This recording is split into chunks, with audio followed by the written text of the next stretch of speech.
Okay, sa mapagpalang araw po sa lahat at ito ang inyong Pinoy Firearms Instructor na gunsmith din naman. Okay, bago tayo bumati at magpasalamat at pumunta sa ating topic ay gusto ko lang munang basahin ang ating topic ngayon, ang ating content mula sa katanungan ni Rinaldo Valiente. Okay, napakasimpleng tanong ito pero napaka-importante para ginawan ko ito ng videos para maging aware tayo, para maiwasan natin yung mga maliliit na problema pero sa bandang huli ay inaakala natin na maliit na problema pero malalagay tayo sa alanganin. Okay, ang sabi niya, Sir, pwede bang Xerox lang ang dala? PTC 4 LTAP and firearms registration kung dala ang baril? Okay, so may Xerox copy naman tayo. Pwede na ba ito? So, titingnan natin kung ano sa sinasabi ng batas. At simple lamang ito, pero magdudulot sa atin ng malaking problema ang ganitong mga bagay. Okay, so bago yan ay gusto ko lang muna kayong pasalamatan dahil umabot tayo sa 46,800 plus na mga subscribers. Dahil yan sa inyong pagsishare at paglalike ng ating mga video. Kaya maraming salamat sa inyo. At maraming salamat din doon sa mga hindi nag-skip ng ads dahil lumaki yung ating revenues na kung saan yan ay tinutulong natin sa ating mga beneficiaries na 6 na estudyante na anak ng mga single parent. Kaya maraming salamat sa inyo. Ngayon din yung mga nagpadala dito sa ating GCash number. Huwag po ninyong tawagan yan, GCash number na yan para bumili ng baril. Wala po kami binibintang baril. Yan po ay number ng aking anak sa Pilipinas na siya kong tresurera. Tumatanggap ng inyong mga tulong para may paabot sa ating mga beneficiaries. Tumawag kayo o mag-message kayo kung kayo may ibibigay na tulong para kayo ay ma-recognize kagaya ni Aljon Dating at Jobet Francisco ng Teresa Rizal. At maraming salamat muli kay Sir Noli Pisa America ng Virginia, USA. Sir, maraming salamat sa muli mong pagpapadala sa ating premiere videos. At yung sinabi mo na ito ay para sa pampapaburger ng ating mga bata ay matutupad po yan. At bantayan lang ninyo yung video natin. Kinausap ko na yung aking anak na feeding tayo sa mga bata sa aming bayan. At yan ay sa pamamagitan ng pag-sponsor ninyo, sir. Okay, ayan. At punta na tayo sa katanungan. Sana marami pa ang tumulong sa inyo at mag-sponsor kamukha ni Noli Peace America. At pagpalain ka, sir, ng ating Panginoon sa po ng iyong pamilya para marami pa kayong batang matulungan. Okay. Ayan. At ano ba daw, kung pwede ba daw ang Xerox lang na dala, PTC 4 LTAP firearms registration kung dala ang baril? Okay. Kung mangyari sa inyo yan, ay makiusap na kayo ng todo-todo at baka kayo ay pagbigyan. Okay, dahil kung kayo ay medyo maangas, ay baka lalo kayong hindi pagbigyan dahil yan ay nasa batas. Okay, kasi yung iba, pagka maangas makipag-usap sa mga enforcement, okay, sa mga otoridad. So, pagka kayo ay na-checkpoint, halimbawa, at ang dala ninyo ay Xerox copy, huwag kayo magmalaki. Makiusap na lamang kayo dahil kayo may kalalagyan dito. Okay, so, yung mga hindi naniniwala dito sa Google, sinerch ko ito sa Google. Bahala kayo. Kasi nung una, yung isa natin video, ay kung nakalimutan natin. So, ang sabi ay hindi pa pwede na nakalimutan natin kung ano. At makakasuhan tayo. Yan ay depende sa mga humuli sa atin kung hindi tayo pagbibigyan. Kung mabait naman, ay baka pagbigyan tayo. So, ito ang sabi ng batas. Ang sabi dito ay, when carrying firearms under PTC4, you must carry the original or certified true copy of PTC4 along with the firearms registration certificate or ID and your original license to own. O maliwanag. Kinakailangan ang dala-dala mo ay you must carry the original or certified true copy of the PTC PTC4 along kasama ang firearms registration certificate of ID and your original license to own and possession firearms LTAP. Ito ang sabi. The law enforcer may inspect the documents at any time. Alam naman natin ngayon ng internet, ang computer, internet, magaling yan. Siyempre, inspeksyonin niya yung, yan. Siguro, meron sila mga palatandaan dyan kung yan ba ay hindi galing sa rikto. Alam naman natin pag galing sa rikto. Physical inspection ang ginagawa nila. Hindi pa pwede pala yung Xerox copy lamang.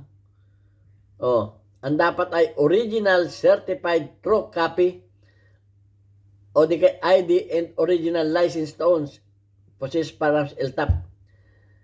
Ang sabi, and presenting copies not certified as true copies may be considered a violation. May violation kayo. Mahirap na pag dumating sa atin itong mga ganitong sitwasyon. Asa-asa tayo na po pwede na. Kaya, maganda rin yung nagtatanong. Huwag tayong baka. Ang baka ay baka na tayo makakasuhan na pala. Ang sabi ay, pag hindi natin na-present yung copies na certified as true copies, may considered a violation. Ay violation. Alam naman natin pag violation ay hindi na natin alam yung violation. Depende na yan kung anong ilalagay nilang violation diyan. Ang sabi doon sa pag hindi considered diyan na illegal. Pag may violation, illegal. Illegal, baka may illegal possession of firearms ka pa. Sabi naman ninyo, hindi ako abogado. Pero, depende na rin yan kung anong ikakaso sa atin. Hindi naman sinabi dito. Basta sabi dyan ay, considered violation. So, may violation kayo. Kaya, dapat, laging nandyan yan. Pag bit-bit natin, kung doon yan lagi sa lagayan ng baril. Nakalagay. Kakambal na ng ating mga firearms yan. Para hindi na tayo magkaroon ng kung mabait naman yung at napakiusapan natin, baka naman na pagbigyan tayo. Pero nandun yan, ang pa rin, ang bulan yan ay hawak ng law enforcement, na nag-check sa atin o Ang sabi pa dito, ito pa.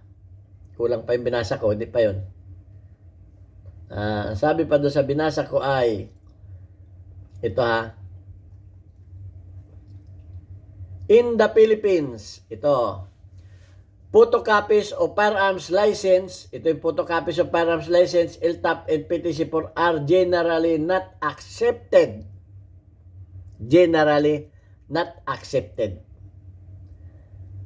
At ang sabi dito ay, law enforcement officials and the EPO rely on the original or certified true copies to enforce firearms regulation strictly and to prevent illegal possession or carrying firearms. Ito ay para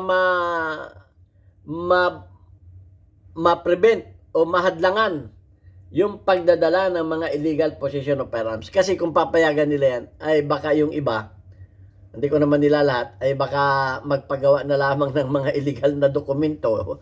Punta na lamang kayo sa sa rikto, o di kayo ka na lang gumawa sa computer. Magaling na ngayon ng computer, nakakaya na nilang gumawa ng ganyan. Pag basta may pakita kayong papel, pinalitan lang yung pangalan mo doon. Halimbawa, pwede kasi yung sa kamag-anak mo, ilalagay lang yung pangalan mo doon, pasado ka na. Hindi po, may physical, sila dyan, may physical inspection sila doon sa talagang certified true copies.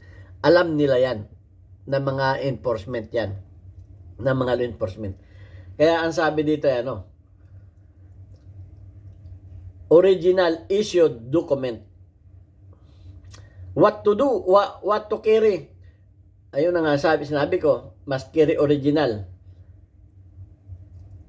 Enforcement, the law enforcement official and IPO rely on the original certified true copies. Enforce firearms regulation strictly and to prevent illegal possession carrying of firearms. Ito pa.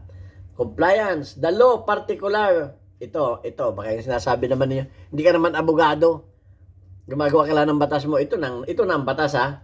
Compliance, the law particularly Republic Act number 10591. Ito, batas na nagsasabi nito, ha. Comprehensive Firearms and Ammunition Regulation Act requires proper documentation for all firearms transaction. Ano man ang transaction yan, basta't dala-dala mo yan, kinakailangan ng dala-dala mo yan, sabi ng batas.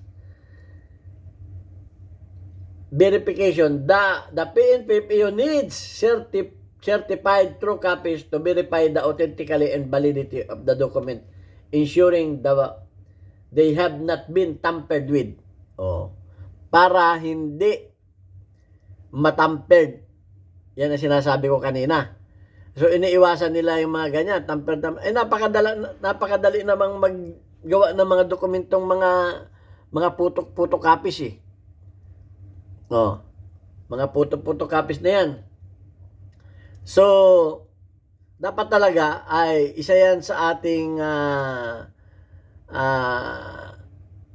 kumbaga yung iniatang sa atin na dapat talaga ay dala natin yung original na dokumento. So, maliwanag na. So, sa anuman transaksyon, ang sabi pa dito, kahit anong transaksyon, in the Philippines, photocopies of firearms license, LTAP, and PTC4 are generally not accepted. Sa anuman transaksyon for application requirements, you will need certified true copies of this document to apply for permit to carry outside residence. While photocopy may be sufficient for some initial application. Pwede yan sa mga initial application. Yung mga hindi reference lang yan. The official processing by the Philippine National Police Firearms and Explosive Office requires certified and original documents for application and valid to issue compliance with the law. Ayan. So, ulitin ko itong una kong binasa, when carrying, pagdala-dala natin, ibig sabihin, basta't dinala natin ang firearms under PTC4, you must carry original or certified true copies PTC4 along with the firearms registration certified. Baka naman sabihin naman ng iba dyan na yan, Ayan ay sa pag-apply lamang, kinakailangan yan, yung mga ganyan-ganyan. Sabihin naman ng mga galing dyan, hindi na kailangan yan, ginagamit lang yan kung mag-apply ka, ganyan, kung mag-re-renew ka, ganyan. Ito nga ang sabi dito, when carrying, pag dinala mo na, pagdala-dala mo, ibig sabihin, pagdala mo, outside residence na ito, when carrying, ang liwanag nito, sasabihin naman ninyo, hindi naman yan, sinasabi mo na yan ay sa pag-apply lang yan, Hindi man tatanggapin niya kung kayo mag-a-apply ng panibago o magre-renew ka. Ayan, liwanag nito, What to carry? Ano ang dadalhin mo pag dala-dala mo yan? When carrying firearms under PTC4, you must carry the original or certified true copy of the PTC4 along with the firearms. Kasama ang firearms, registration, certificate of ID, and and original license to own and possess firearms. The law enforcer may ask to inspect. Inspeksyonin documents in anytime. At anytime, walang oras na basta ikaw ay natsimpuan. And presenting copies not certified. At pag ikaw ay nag-present ng copy na hindi certified, pag hindi certified, yan yung mga photocopies. As true copies, at hindi yan yung tunay na kopya, may considered violation. Ayan, may violation ka na. So yan. Iba yung mag-a-apply ka, o magre-renew ka, iba rin yung dala mo yung baril mismo. Physical na dala mo yung baril. At pag dala mo yung baril mo, kinakailangan dala mo rin yan, mga bagay na yan. So yan, nilinaw ko lamang para hindi tayo mabas. Kung ibabas ninyo ako, ibas ninyo ang Google. Okay. Sila ang nag-publish niyan dyan At yan ay ipinablish dyan para sa awareness natin. Hindi na may nagsasabi dyan, hindi naman tayo abogado, ba't nagpapaliwanag ka, nagbabasa ka na ganyan? Kaya nga pinablish yan dyan para sa ang Google niyan? Di para sa mga mga citizen yan, para malaman natin ang ating obligasyon. Yan ay obligasyon natin na daladalahin natin yan. Para hindi tayo malagay sa anumang compromise na mga sitwasyon. Saka tayo ngayon maghahagilap ng panlagay, di tinuturuan natin mag-corrupt ang ating mga opisyal. Pag tayo ay nagkamali, anong gagawin natin? Ay magsusuhol tayo o babayad tayo. Hindi.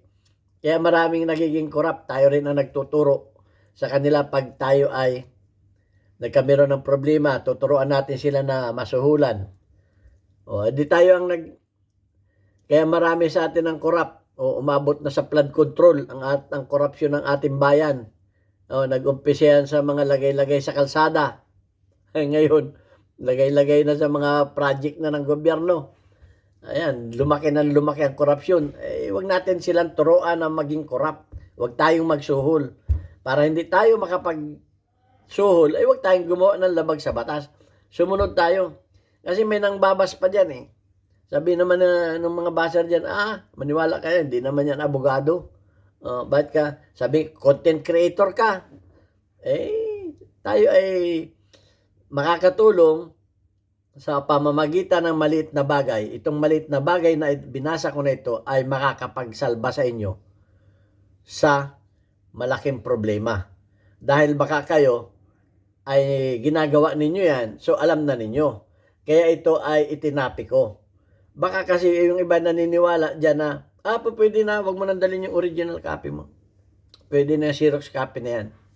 Baka kayo matsimpuan, di malaking problema. Kaya itong nagtanong na to, salamat doon sa nagtanong. Sino yung nagtanong? Basahin din natin, pasalamatan natin si Rinaldo Valiente. Salamat sa iyo at na-open mo yan.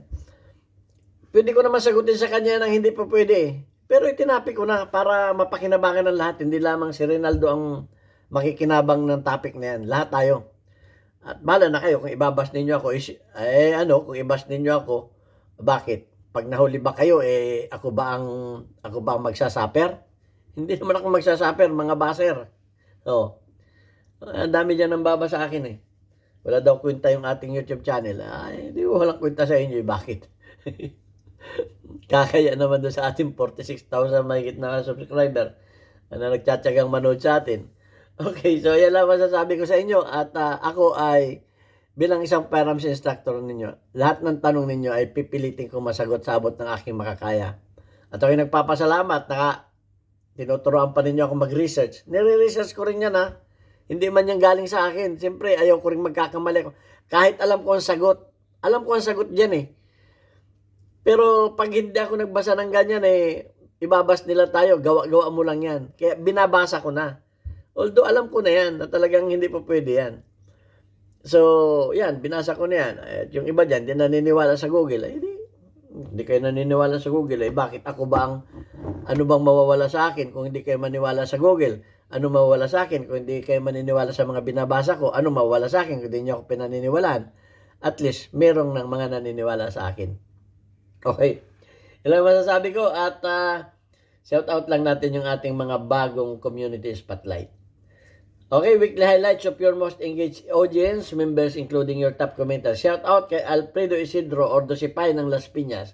Meron kang perfect 100 plus na engagement. Shout out din kay Daniel Di Guzman. Meron kang 16 engagement. At meron pa ditong isang 100 plus ang engagement. Shout out sa iyo, Tommy Aparazzi.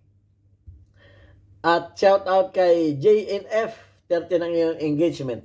At shout out din kay Karim Sapayani, meron kang 36 engagement. Okay, maraming salamat sa inyo at shout out sa mga taga Pinamalayan Oriental Mindoro. Doon sa dati kong machine shop, matatagpuan ninyo ang bagong Papa Burger na tinayo ng aking bunsong anak na si Elmer Jr.